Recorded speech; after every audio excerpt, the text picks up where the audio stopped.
Assalamualaikum warahmatullahi wabarakatuh.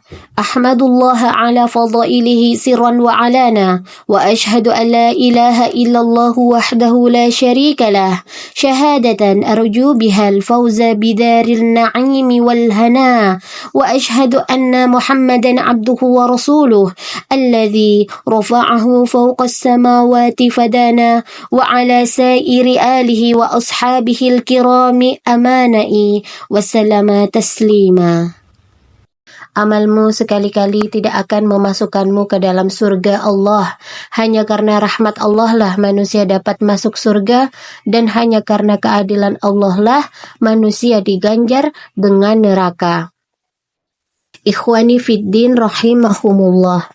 Apa yang ada dalam benak kita tatkala mendengar kata pelacur? Tentu persepsi kita bahwa pekerjaan itu hina, menjijikkan, dibenci, dan dosa besar. Ada juga yang memiliki kesan bahwa pekerjaan itu jauh dari rahmat Allah, dan seorang wanita pelacur pasti masuk neraka. Ya, persepsi itu memang benar, tetapi masih kurang tepat.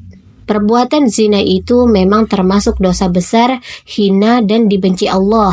Namun, dosa besar yang dilakukan oleh seseorang tidak serta-merta menjadikan pelakunya kekal di dalam neraka.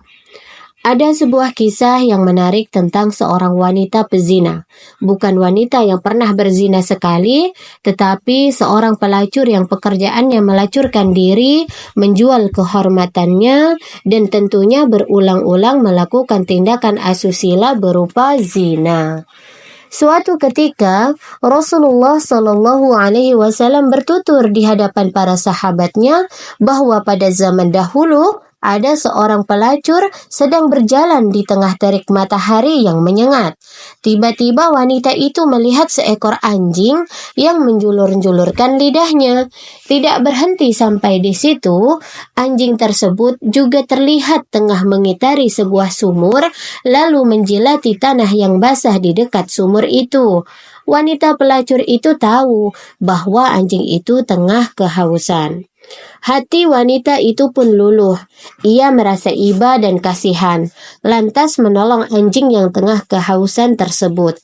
Ia melepas sepatu kulit yang dikenakannya untuk menyiduk air dari dalam sumur. Kemudian meminumkan air tersebut agar kerongkongan sang anjing basah dan hilang rasa hausnya. Lalu, apa yang terjadi? Jemaah sekalian yang dirahmati Allah, menurut keterangan hadis, dengan sebab amal itulah wanita itu diampuni dan diberi ganjaran berupa surga. Masya Allah.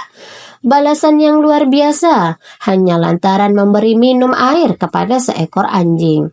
Adakah dalilnya? Rasulullah bersabda, "Annam ra'atan baghiyan ra'at kalban fi yawmin harrin yutifu bibi'rin qad adla'a lisanahu minal 'atashi fanaza'at lahu bimuqiha faghfira laha." Ada seorang wanita pezina melihat seekor anjing pada hari yang panasnya begitu terik.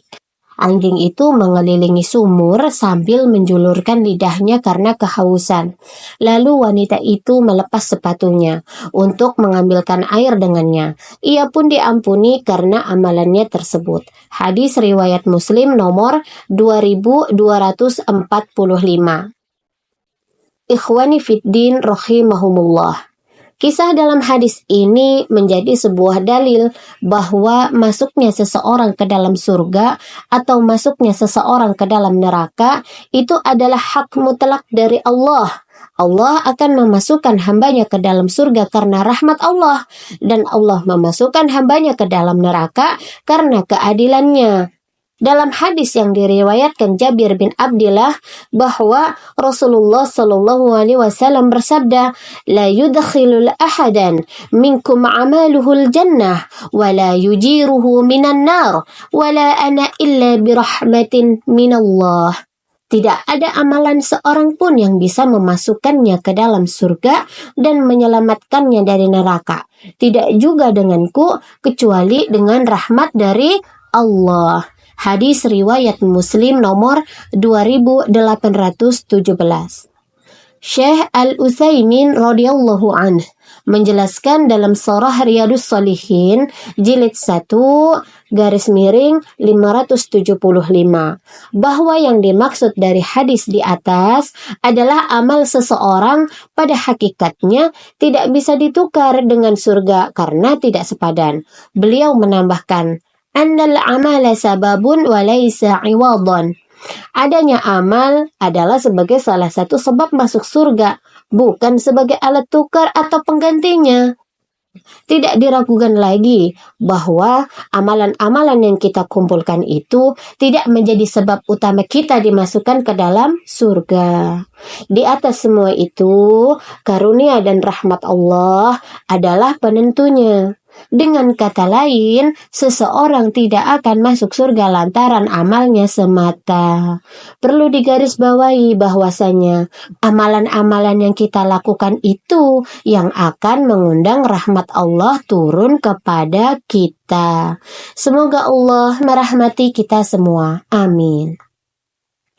Kupunya kawan namanya Akmal, selalu berdoa tak jemu-jemu. Sibukkan diri kalian dengan beramal, niscaya rahmat Allah menyertaimu. Barakallahu li wa lakum fil Qur'anil azim. Wassalamualaikum warahmatullahi wabarakatuh.